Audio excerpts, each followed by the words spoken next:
What is it like to be one of the most successful coaches in history?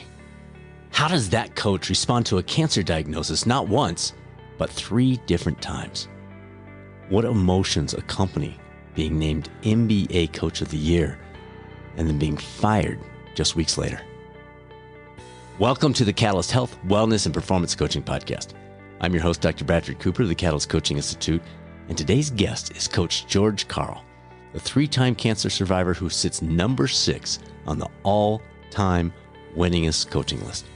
And by the way, we've got some potential breaking news at the end of this interview, so don't miss that.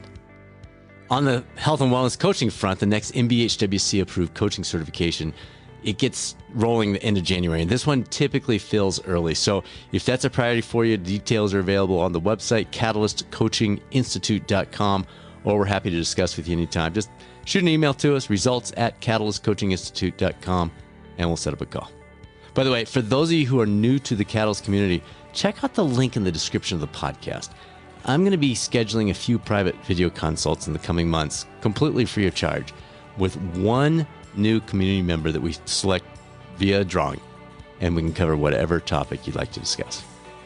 Now, let's tap into the wisdom of one of the all-time greatest coaches on the latest episode of the Catalyst Health, Wellness, and Performance Coaching Podcast. Coach Karl, it is a huge privilege to have you join us. We've been working on this a couple of years. It's great to have this finally come to fruition. So welcome aboard. Well, I don't know exactly where we're going, but I like getting outside the box into the wilderness, and let's go. Let's see what happens. That sounds like a plan. Now, you are literally one of the winningest coaches in history, sitting ahead of folks like Phil Jackson, Larry Brown. What is it about your we love psychology on this podcast. What is it about the psychological approach or your mindset that produced those consistently high results year after year after year that you think might be different than most people? I think players like my passion for the game of basketball. I think it's contagious. Most days, I would say 90% of the time, my day is, I'm a positive guy. I come to work excited. I have a lot of energy, and I like talking basketball and motivating and inspiring and lifting and energizing a game. I think they realize it's genuine. It's real. It's going to be there every day. It's probably going to be a little goofy when I'm on a winning streak, and it's going to be a little angry here when I'm on a losing streak. And that was a constant for you. That wasn't something that was a youthful coach energy or passion. That was something you felt like, you know what, Brad, I had that in 2010, 2013 as much as I did in 1987. I think it has different faces. When you're a 33-year-old coach, you're young and enthusiastic. You're into having fun and motivating with maybe your youthful enthusiasm.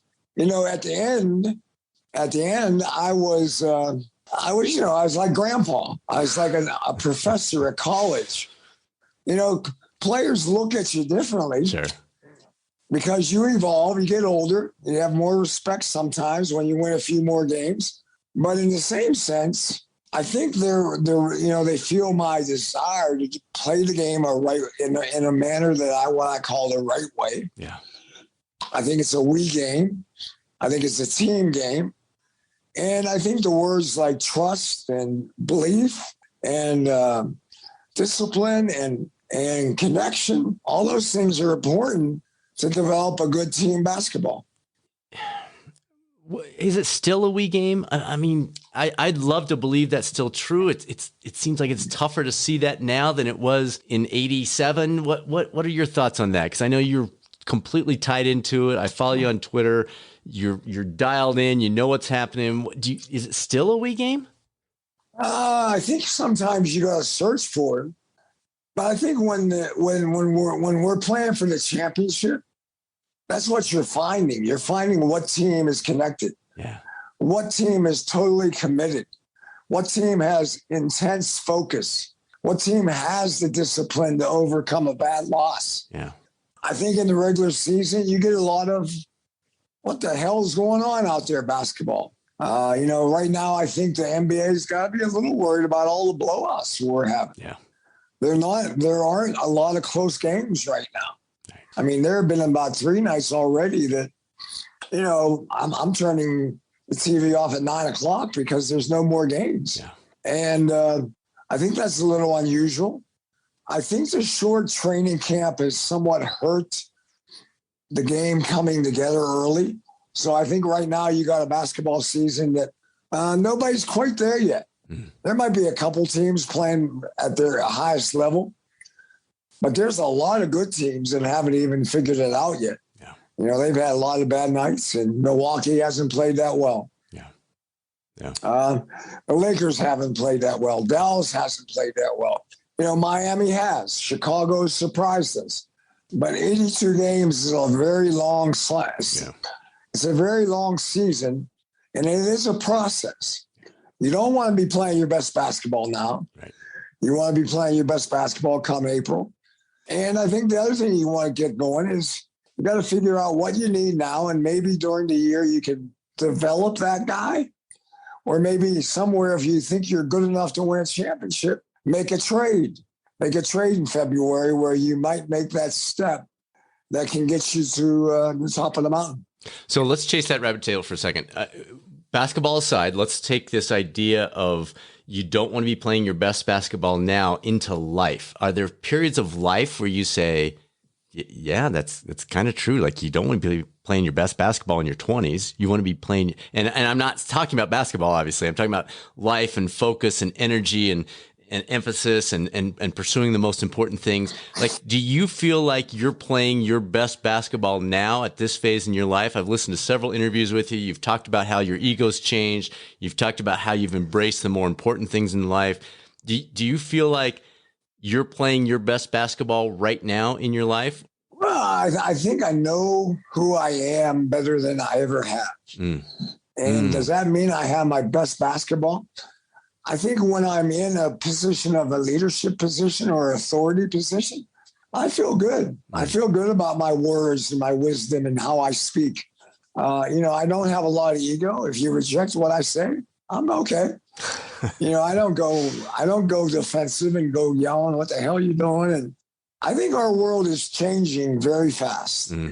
I think the game of basketball is evolving faster than I thought it would. In 2013, that's 8 years ago, there were about 5 teams in the NBA playing fast. Now there's 27 teams in the NBA playing fast. Yeah. Now, I didn't think that transformation would happen that fast. Analytics, statistics, philosophy, money. There's a lot of more money in basketball now to hire an analytical guy or hire a physical therapist that has magic hands.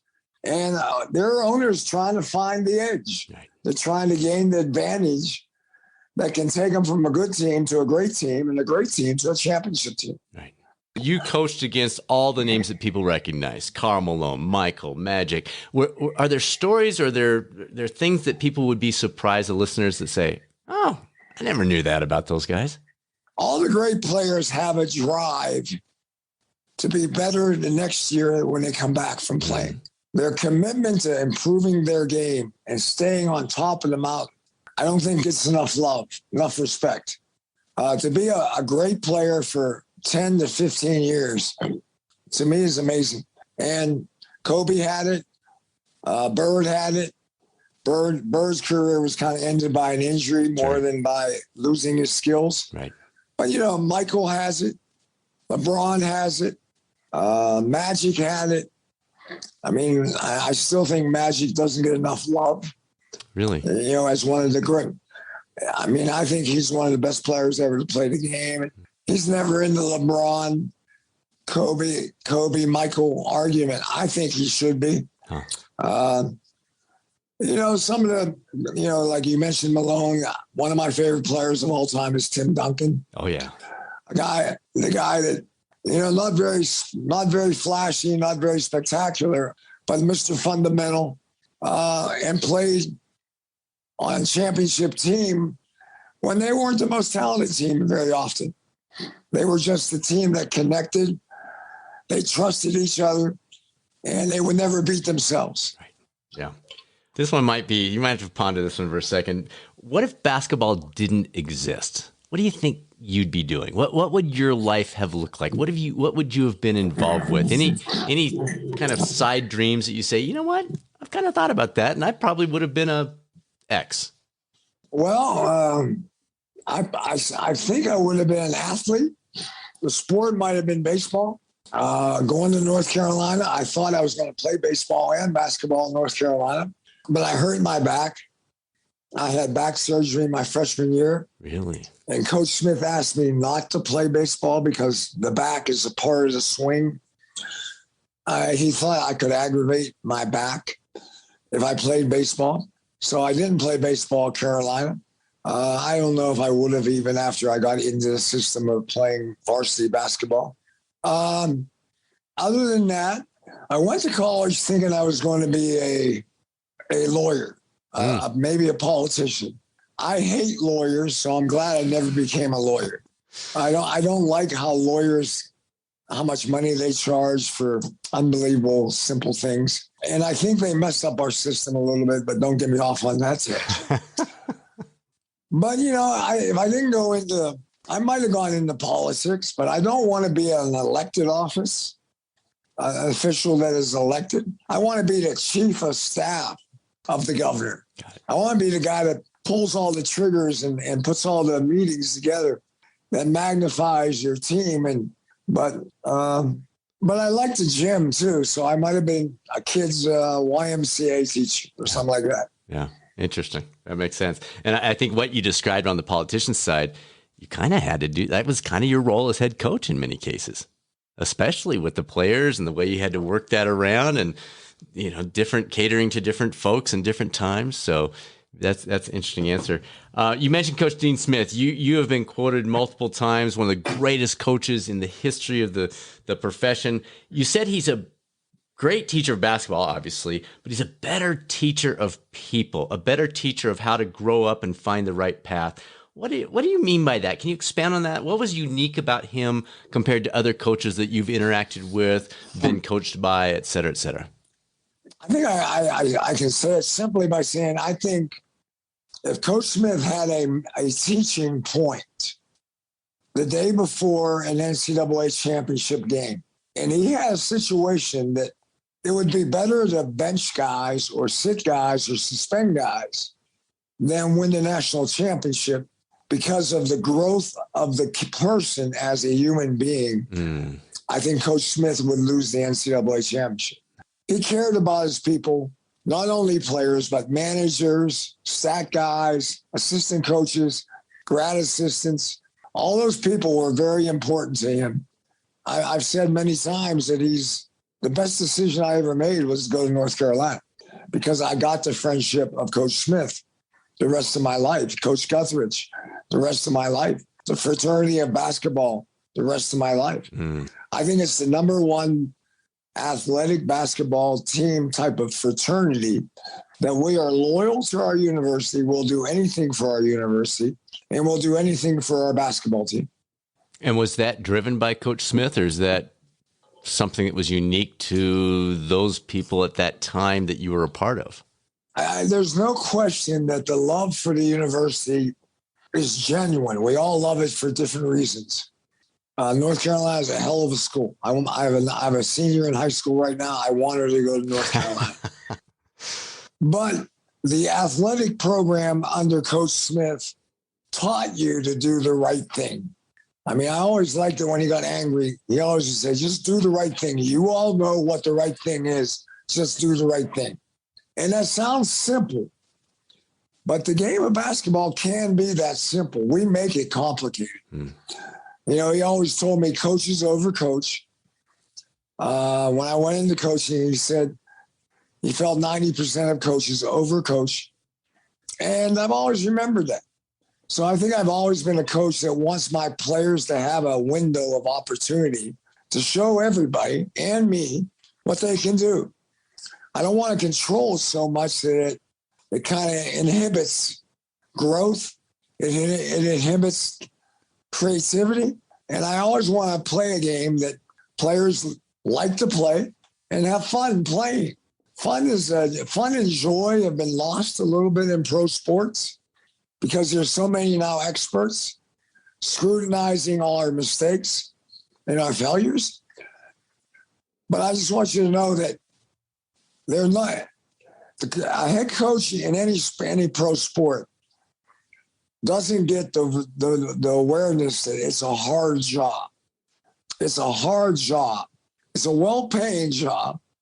It's a job of status. But I'm not saying that everybody that thinks they want to be a head coach, when they would get to be a head coach, I'd almost bet 90% of them would quit because they don't want to do what I had to do my whole life. All right, so that's a great lead into my next question. The egos in the NBA, like, wow. You obviously had your journey with Melo here in Denver. It's fairly well understood what's happened. I'd love to have you give us a little bit of backstory on that. But could you just give us a short version and then use that as I don't want to spend a lot of time with Melo. You're probably sick of talking about that. But just a short version of that, and then use that as an example of how you learned to effectively work with all the different egos that you had to deal with over your 32 years of coaching? Well, along 25, 30 years ago, you didn't have to worry about the 10th man on your team, your 9th man on your team. Today, there's a lot more ego management and attitude adjustment to the guys that don't play. Really? You got to keep them happy. Interesting. Because they're on guaranteed contracts. Huh. Your owner doesn't want unhappy players. So there's more management of the attitudes and the egos than ever before. When I first got into coaching, we very seldom talked about it. Now, almost every meeting I had in my last 3 or 4 years, the first thing we talk about is who needs a pat on the back and who needs a kick in the ass. Because, you play a lot of games. And even when you win by 20, there's in today's game, 1 or 2 guys still might be pissed off.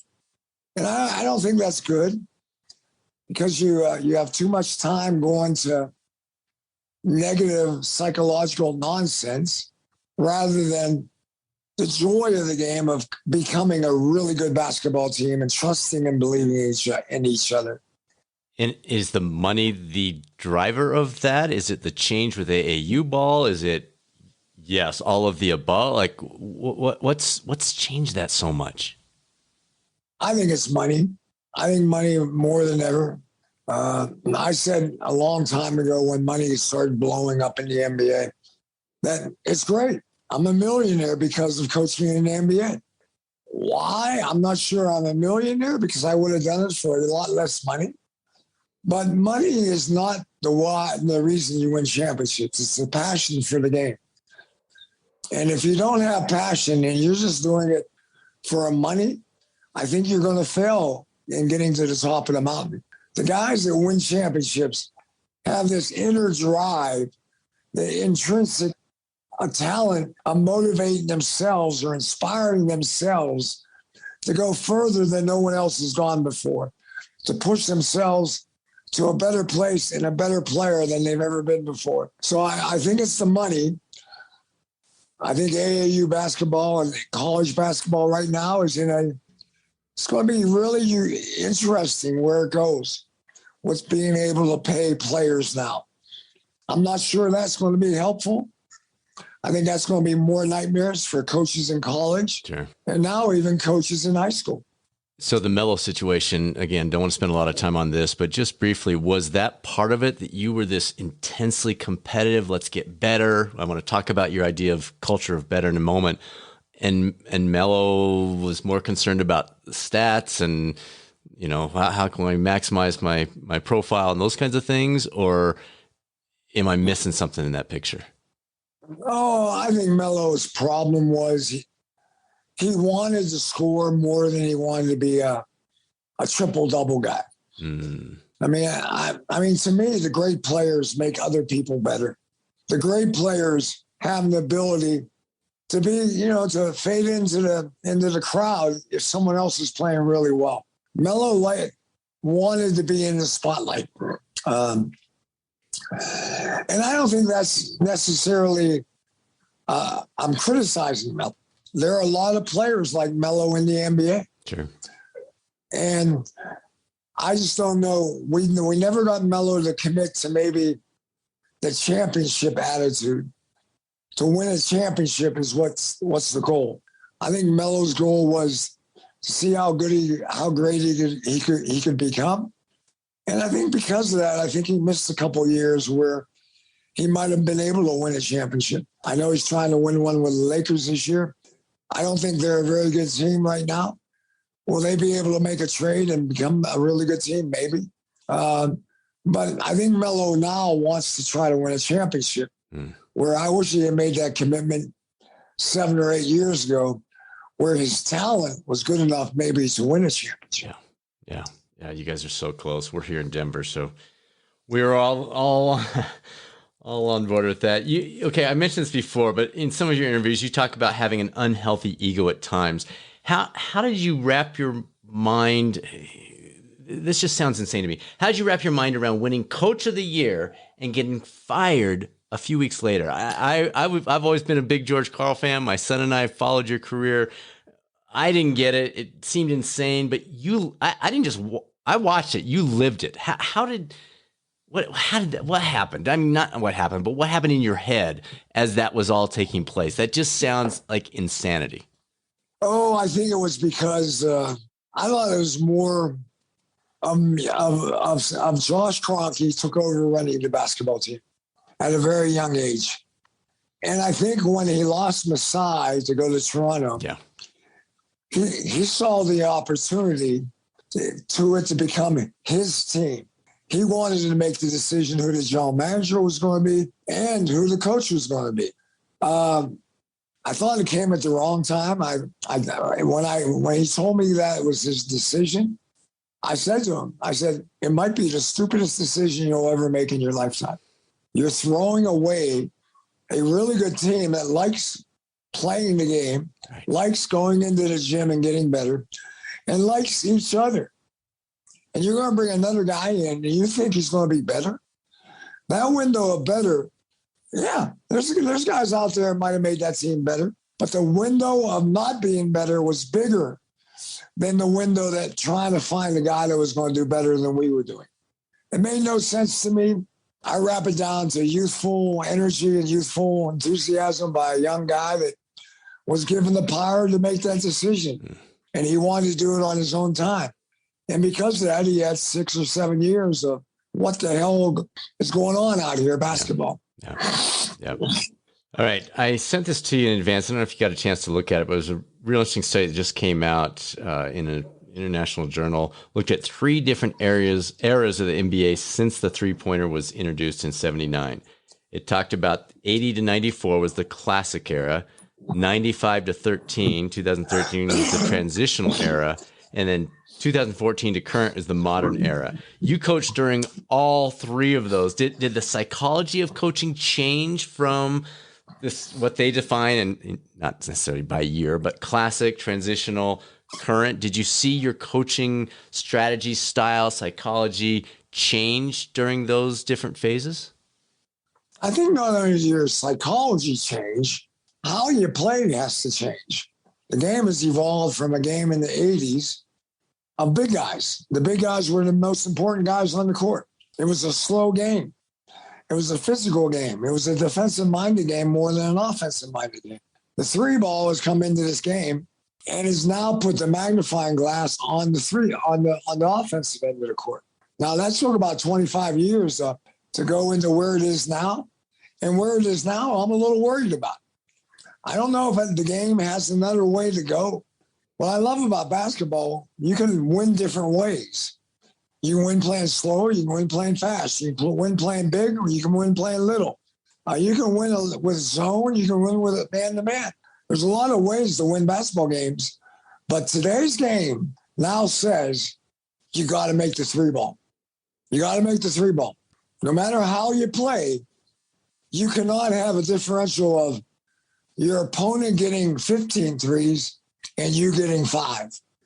That hole was too big. Yeah. And so will they have to address that at some time? I think yes. I don't know what that means. You know, some people say to move the line out and take the corner 3 out. I kind of like that idea. Do you? Because I think you take the corner three out, I can defend the three ball a little bit better. But I get asked the question all the time, will the big man ever come back to the game of basketball? I said, the big man will come back, but he'll be a perimeter player. Like a Jokic. The big guy is never going to come back to where Will Chamberlain or Bill Russell or Jokic. Cool, Jokic is a great player, a great talent, one of my favorites. Yeah. But I don't know if you can win a championship with your best player being your center now. Well, Jokic can play outside. He's also their best passer of the ball. So he's unique. So I'm hoping they can. But big guys right now, if they don't play well, it's actually more advantageous to play a 6'9" guy that has quickness and speed and athleticism. And can hit that three. Right. Yeah. All right, let's shift gears a little bit here. You are a student of the psychology of coaching, but you've lived through the psychology of cancer, 3-time cancer survivor. Any connection between the two? Did the psychology that helped you as a coach all those years, all the struggles, all the challenges, did those skills help you going through cancer 3 times? Or is it a completely different, unrelated skill set, mindset? Well, I think the thing that comes to mind when you ask that question is I think I'm successful a lot because I'm a gritty player. I like to get dirty. I like to be challenged. I like to be motivated by difficulty. So I have a passion for the game, and I have a perseverance when I get knocked on my ass to get back up and kick some ass later. That's the way I was when I was in 10th grade. And I think it's the way I am now. It might get annoying at times, but, I'm a tough opponent. I like to compete, and I like doing it the right way, but I also like winning. And I think when you're around me, you feel those things. So when it comes to cancer, I think my mental toughness was there.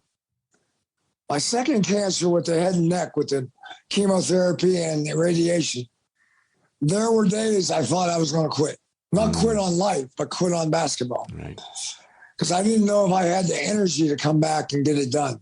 And when I decided to come back, I learned to delegate and give responsibilities to my assistant coaches that I had never given up before. And it was something that I learned to be very, very good for me. I wish I had learned it 20 years earlier, and I might not have been as stressed, or I might not have been as fat. But I think the combination of stress and how I ate and how the NBA schedule is, you go to bed at 2 o'clock and 3 o'clock in the morning too often. I think a lot of my lifestyle hurt me in my cancer world. Today, I'm more balanced. I try to get time for myself. I try to eat organic. So, it's, I think what we know a little bit now, that what you eat is really important in cancer, and stress and inflation in your body is really important in cancer. Would it be possible? So you're not currently coaching. Would it be possible to make those choices if you were coaching, traveling 82 games on a plane every other night, or is it just off limits? Coaches just signing up for 10, 20, 30 years of unhealthy living. Is it possible to combine the right choices with the profession of coaching? I think you got to be really disciplined on scheduling your life. I was more of a, I was more impromptu than my things that I did. But you got to be coaching and living a good life, because the schedule is so brutal and so difficult. But yeah, I think you can do it. I think it'd be difficult, but you got to have. But the NBA has a lot of ability. Now we try to feed our players the right stuff. 10 years ago, there were potato chips and junk, licorice and candy. There was junk on our plane. There's no more junk on the plane. Now a lot of teams are organic. A lot of teams are trying to teach the young 20-year-old player that what you eat is really important to you. So it's going to get better. It's going to get gradually better. Could I do it now? It would be a challenge, but yeah, I think I could. Let's talk about caffeine for a second. As you were talking about that, with NBA games being, sometimes to cover the different TV schedules, they may not start until 10 o'clock Mountain Time or 9 o'clock Mountain Time. Are the players using caffeine? As far as you know, everybody's different, but as far as you know, is that something that they're using consistently with coffee, with, whatever the soda is with the high caffeine, et cetera, to get up for those games, and then they're not sleeping till, you said, 2 a.m? Or do they save those for the playoff games? Do they save those for the elimination games? Any sense of what's going on with caffeine in the NBA? My gut says everybody's trying to find that lift. Yeah. So, yeah, I think there's a lot of caffeine going on. The old school was a couple of cups of coffee. Was it really? Now it might be Red Bull or something like that. Yeah. I think they're more into that 8 ounces, quick hit, that you can almost feel as it goes down your throat. Yeah. Lighten you up a little bit. Even though they're playing late games, they're still digging in, knowing that's going to hurt their sleep that night and probably hurt the next game. I had the honor to play in one NBA final. And what I was amazed at, how tired I was in between games. But I never, ever thought I wasn't ready for any game. But, in between, you're worn out. You're mentally and physically pushed to a limit. And then when that game starts, you're there. You go. You're ready. You're pumped. But I think a lot of what I learned was our mind will follow our heart. And I think when our heart is in it to win a championship, your body and your mind will follow. Yeah. You talk a lot about, and I love this because we have a phrase, better than yesterday, but you talk about a culture of betterment. What does that mean to you? How did you apply it as a coach? It comes in different forms. A lot of times betterment might be just having fun, celebrate your successes, bringing joy to your locker room with laughter. And when your team is playing well, we don't celebrate enough. Coaches overcoach the negative a little bit. But the whole thing comes down to is there's so many, now you have all this video, all these assistant coaches. And so everybody gets assignments almost on a daily basis to go out and somehow get better physically, lift weights, eat right, look at film, learn, mentally get smarter, physically get tougher, and hopefully get a little better with team basketball too. I'm thinking about some of my favorite players over the years. In fact, I thought you'd appreciate this. I saw your tweet, David Thompson's jersey from back in the 70s. I understand you did play with him, North Carolina State, North Carolina. Did you guys ever play there, or was it early NBA? Where did you interact with David? I'd just love to hear some DT stories. David Thompson, his senior year, went undefeated at North Carolina State. They beat North Carolina 3 times, I think by a total of 5 points. Wow. So every game that we played was very close. And again, you brought up another bad subject because, a couple of those games I got in foul trouble in one game. I remember that. I stepped out of bounds on the last play of a game once. But, he's a hell of a player. I didn't think he was that hell of a player when I played against him back then. But he turned out to be one of the all-time greats. Yeah. And David was really, I wish he wouldn't have got stuck in drugs, because I think David Thompson he had a lot of more highlight films to give us. But because of the drugs, I think his career ended very quickly. How would you apply that culture of betterment to or how are you applying it to your life now? Since you've retired from the sport, the culture doesn't change. The mindset doesn't change. How are you doing that now? What are you doing to make George Karl's life better tomorrow, your pursuits better tomorrow, your impact more expanded tomorrow than it is today? What does that look like for you right now? Well, there's an outside chance that I'm going to go into making documentaries on basketball.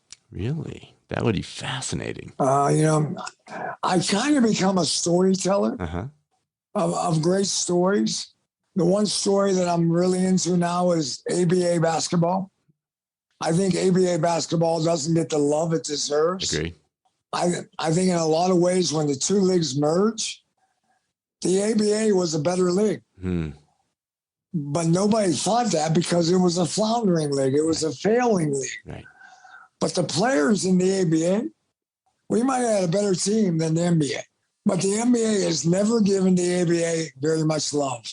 Why don't we play with a red, white, and blue ball? Well, I think it'd be a great idea. Or maybe play with the home team colors. You know, when you come to Denver, it's red, white, and blue. When when you go someplace, it's green and white. But, we do everything else to gimmick the game and make money. Why don't we do it with the ball? And I love the three-point shot, even though I think the three-point shot is now causing us a little bit of what the hell's going on.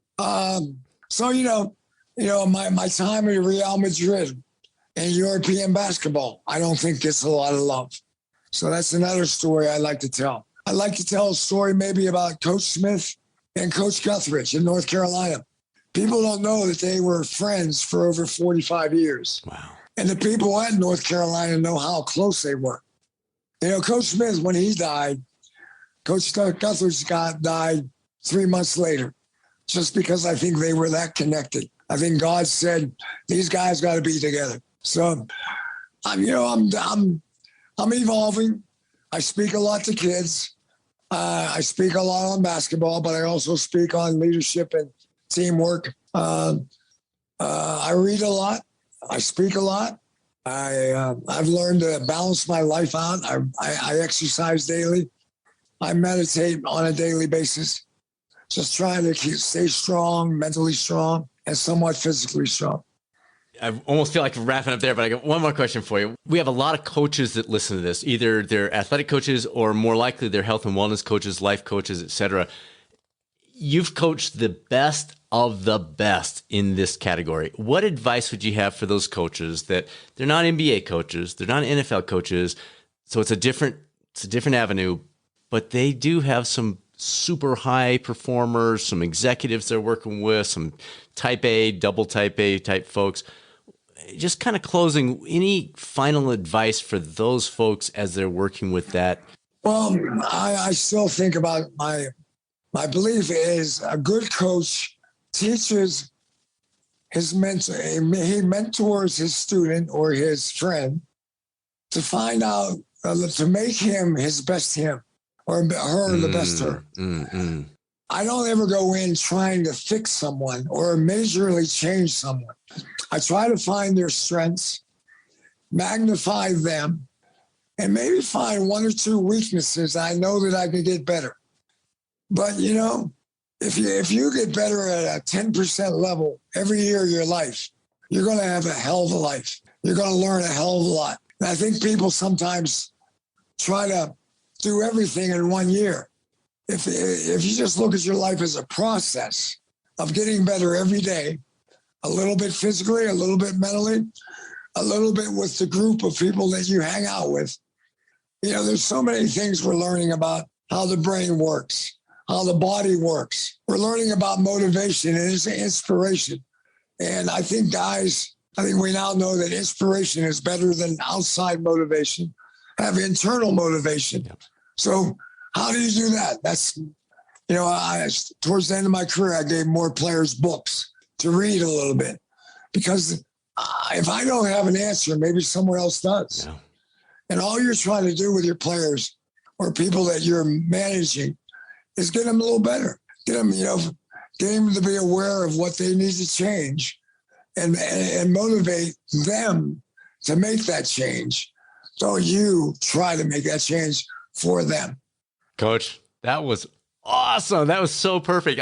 All the coaches are like, oh my gosh, he's almost quoting the National Board for Health and Wellness Coaching code here. So well done. Well said. We so appreciate you. Keep up the great work. We got to get you out there coaching again, though. That's all I'm saying. Well, my daughter's a senior in high school, and I think next year will be an interesting adventure for me. I don't know what exactly it is, but I committed to being a stay-home parent until she went to college, and she goes to college next year. Ah, so there's news coming. There's news coming, folks. I just heard that. You heard it here first. Awesome. Well, thank you so much for joining us. I know your schedule's crazy. This was awesome. Thank you, Take Dr. care. Brad. Bye-bye. Bye-bye. So it sounds like we might have had a little breaking news at the end there, huh? Guess we all need to stay tuned and keep an eye on what Coach is up to. Folks, we've been working on the interview for over 2 years. I think you can see why it was worth the wait. Thank you so much to Coach Karl for joining us. Thanks to you for tuning into the #1 podcast for health and wellness coaching. Next week's episode focuses on how you can create your own powerful personal vision to drive your life in the year ahead. This is my own 10th year of utilizing this strategy for my own life, and I think you'll understand why it's been so important when you hear the episode. It's one we've done the last couple of years, and it's always one of our most popular. As always, feel free to reach out to us anytime with questions about your current or future coaching career. Email is results@catalystcoachinginstitute.com, or you can tap into additional health, wellness, performance resources on the website, catalystcoachinginstitute.com, or over at the YouTube coaching channel, which is youtube.com/coaching channel. Now, it's time to be a catalyst. This is Dr. Bradford Cooper of the Catalyst Coaching Institute. I will speak with you soon on another episode of the Catalyst Health, Wellness, and Performance Coaching Podcast, or maybe over on the YouTube coaching channel.